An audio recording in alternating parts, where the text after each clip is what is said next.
This video will help you to make better decisions. And why is that important? Because all the time we just keep thinking that, we have this mindset that it's very important to work hard. It's just important to keep working hard, and you should keep putting in the work, keep putting in the work. But thinking's not that important, right? Nobody gives so much importance to thinking itself, like actually making better decisions. And how is that actually serving you in the end? Because are you actually making as much progress to your goals as fast as you can? And you probably aren't right now. And a major factor in that is the decisions you make on a daily basis. It's just not, yes, obviously you will still have to put in the work if you make better decisions on a daily basis. That's still true. But then, like, the work will be a lot easier. The progress will be a lot more, and it will be a lot faster if you just make the right decisions at the right time every day, right? If you can just make your decisions 10% better that you take on every single day, even if you keep putting in the same amount of work, you will still get like double the amount of results that you are getting right now just by making the decisions a bit better, right? So how you actually normally make decisions is mostly in just two modes, right? So the first one is using emotion, and the second one is using logic. And 90% of people just make decisions based on their emotion most of the time, and it's probably just all of the time, right? They just use their emotions to make the logic, make the decisions. And how this actually looks like, it's something like this. Let's say a fat person is hungry, right? He's morbidly obese, and now he's emotional and he's very hungry. He wants to eat something, so he just grabs a packet of biscuits and eats the entire thing, right? Now he's still hungry, so he eats another packet of biscuits, and that way he eats around 200 grams of biscuits, assuming that the packets were 100 grams each, and that's close to 1,000 calories. And like even throughout the entire day, that person will not be able to burn the 1,000 calories off. So that's just extra weight added on to his body, right? And that's quite literally around 100 grams added in a single day. And if you think about it, then that way, if he just keeps making that same decision every single day, right? He's just a bit hungry, he grabs a packet of biscuits, and then he's even more hungry because now he just ate a packet of biscuits and it didn't even satisfy him because it doesn't have any amount of fiber or nutrients or proteins to actually feel full. So it's just tasty. It just has a bunch of sugar and fat, so he would want to just eat another packet. And that way, if he keeps eating an extra 1,000 calories every day, adding on to his diet, right, he will just end up gaining around 3,000 grams, that's 3 kgs of fat by the end of the month.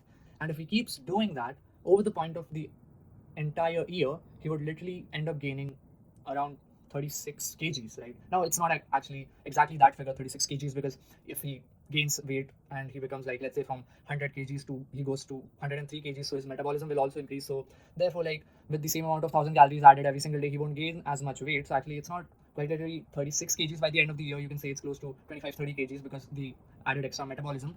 But it's still you will gain a lot of weight like that in a year, right? That's how emotional decisions end up. Those are the actual consequences of emotional decisions. If you just keep acting out anyhow according to just what you're feeling like right now, that's what ends up happening to you. It's the result is always bad, right? And the second way of taking decisions is by using logic. Now this is a very better way of making decisions, because the result of this will be very different from the emotional one, and it will be a lot better, like 1,000 times better, you can say. And the thing is, it might not be 1,000 times better in one time. It might just be 10% better. But if you keep making decisions using logic every day instead of using emotion, then over the course of time, because of the compound effect, your life will get 1,000 times better. So how this actually looks like, if that same person actually just eats one banana to crave for his hunger, right? To crave his hunger, then he won't eat as much. He might eat one banana, two bananas, at max three bananas. So that's it. And that's still around 100 to 300 calories, depending upon the number of bananas he ate. And it will keep him full. It will keep him actually satisfied for a longer time compared to the two packets of biscuits, because after that he might just end up eating another packet. So that's that 100 to 300 calories. That's half, even not even half. It's 20% to 30% of the calories he ate from the packet of biscuits, which was 1,000 calories, right? And that much amount of calories he probably can burn off around the day. And even let's say if he doesn't, let's say he has an additional 100, 200 calories, he would still gain very less weight compared to if he actually ate the packet of biscuits. So that's how actually logical decisions turn out to be. So how do you actually make this logical decision? How did that same person actually would be actually able to think that I would just eat bananas instead of biscuits? The best way to do it is whenever you're making a decision. Now you have to practice this over time, and it won't be sometimes you might just make a decisions like that in a snap, and it will just be an emotional decision. So like every fast quick decision that you make is just an emotional one, and you just take decisions like that throughout the day. So sometimes you just miss it and you will do it like that, but it comes with practice, right? So what you need to do is, whenever you have to make a decision, you have to consciously think that first take a deep breath, right? Take the entire air in, right? And then at the top of it, like, do a small inhale extra. So it goes like, so again it goes like, so you take all of the air in, and when your lungs are full, you take a bit of extra in, and then you exhale, right? This will make you a lot more conscious in the moment, and it will help you to actually make the logical decision, and then actually like sit and just analyze and think what you need to actually do in this situation and why you need to do it, and think of the consequences that might occur, right? Like if you do this, you will probably get fat, and if you do this, then you won't get fat. So like make the decision that won't make you fat. That's how a logical decision is made. So now this is like just a form of practice, right? You just need to practice this more amount of time. Whenever you're making a decision, take like a deep breath, and you can take this like 3 to 5 times to actually become like completely conscious of it. And then when you are completely ready for it, then actually think for at least 1 or 2 minutes what you need to do in this situation particularly, so that you will have like a good result, and then make the decision. Your decisions will be a lot better like this. So that is how you make logical decisions over emotional decisions, and it will make your life a lot better. The second point is, if you have to make any decision, you need to think long term, right? Whatever we do like every single day actually makes or breaks us in the end.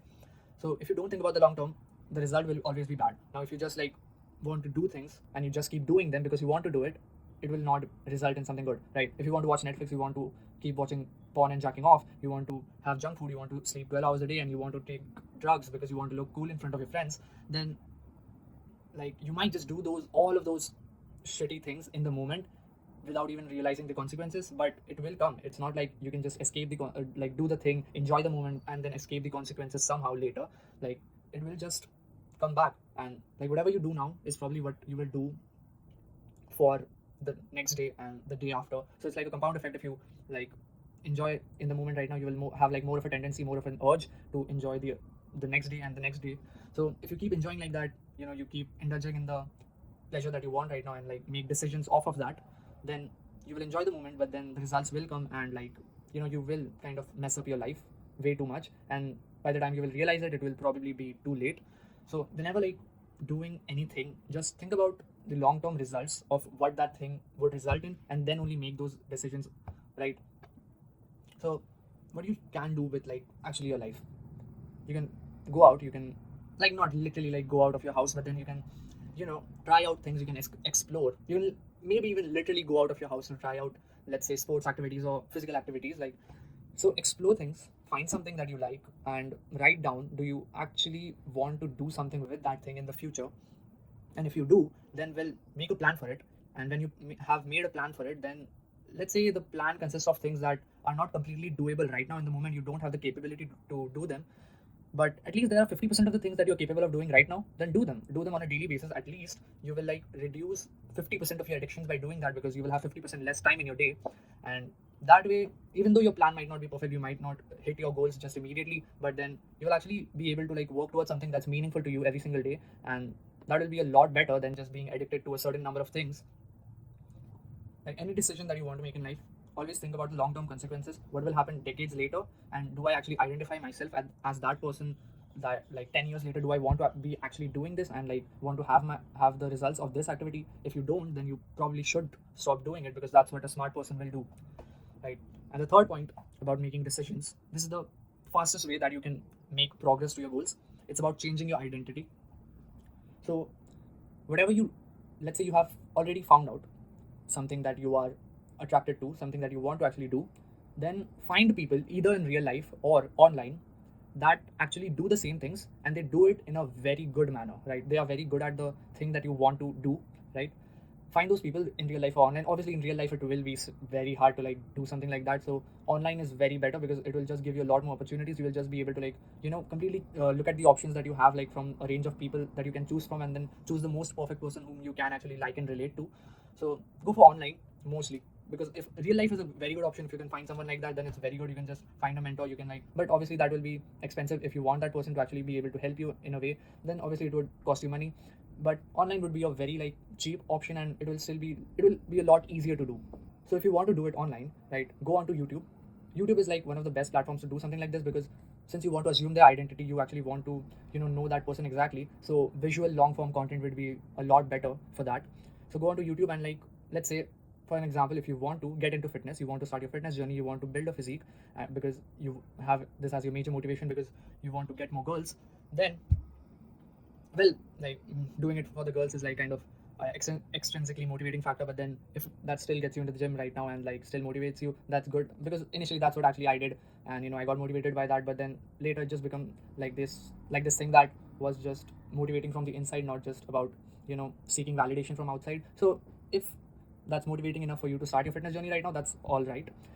So find fitness YouTubers and, like, watch like the content of a few of them, and don't like obviously watch a shit ton of content. Just like watch content that you're genuinely interested in, and then have like some few YouTubers like picked out, and then out of those just pick one. And like it's very hard to do this like it's very hard to pick just one YouTuber that you like or relate the most to. But in order to get the best results, you will need to do this. Right now, after you have picked your YouTuber that you want the most, what you need to do is, now this has to be a person like this fitness YouTuber that you're trying to assume their identity. This has to be someone who shares like their personal details, because if you don't actually know a lot of things about this person, like their diet, like their sleep schedule, like their workout routines, and a lot of other things, like maybe their cardio routines, etc., everything related to their fitness, then you won't actually be able to assume the identity, because you don't know it, right? So it needs to be someone who actually shares a lot of their personal fitness details. So pick someone like that. When you have found that person, now just assume the identity as much as you can. So what you need to do is like copy their sleep schedule, copy their diet, copy their, now with the diet part of it, you obviously cannot like just copy the calories too, because if that person's weight is double your weight, then you cannot just obviously eat the same amount of food. So like copy the diet, but like adjust the calories and the macros to your own level of weight. Copy the diet, copy the sleep schedule, and then copy the workout routines too, copy the cardio routines, and like whatever else fitness related that you can copy, just copy it, right? And ideally, there should literally be no changes in your routine compared to that person's routines, because that's how you will actually be able to perfectly like assume their identity. And then literally make a routine of something exactly like that person, and then do those things on a daily basis, assuming that you are that person, right? And whenever you're like slacking off and like not willing to do something like that because it's hard for you, then just think about it in your brain, right? Would that person slack off? No, he won't, because he's probably like just perfect, right? So you shouldn't slack off too. Now that's how your mindset should be when you are copying someone, because that's how you will actually get the results. And obviously now other people like might just treat you like the same person. They won't actually think of you that as that fitness YouTuber, so you won't actually, now it's then obviously then it gets hard to like keep up that identity, but you still have to do it. I mean, you won't be actually able to like be 100% that person, right, on day one. But then like not even after a week, a month, but then an year later, you can say that you will probably be like 80% of that same person that you're actually trying to follow, right? And that will be a lot better than just being yourself right now. So like it's hard, but like whenever you just come off this identity that you're assuming, just come back to it. It's like meditation. Whenever you're meditating and you are like focusing on your breath, right, and some thought comes in your brain, and then you just bring your focus back to your breath. That's how you need to do it. Like you are in this identity, you're assuming that you are that person, and whenever you think like something comes off in your brain and you are getting distracted and you're becoming yourself again, then you need to actually bring your focus back and assume that identity again. Even if you become like 40% of that person in a single month, right, by assuming the identity, it will be a lot better for you rather than trying to just improve yourself by 1% every day. Because let's be honest, even like 200% of yourself right now is not as good as 40% of that person. And this will actually give you like the fastest progress to your goals, because it feels like some philosophical bullshit that how can you just assume someone's identity and just try to become that person. But I've tried this recently, and so whenever I'm trying to study, I assume an identity of, so that it can help me actually study better. And whenever I go to the gym, I assume this identity, and it actually helps me to improve my efficiency a lot in the gym. I waste like a lot less time in the gym, and that's how like it can actually benefit you. But I'm still like new to this. I'm still trying to learn how to like actually assume this identity. And that's it for today's video. Thanks for watching.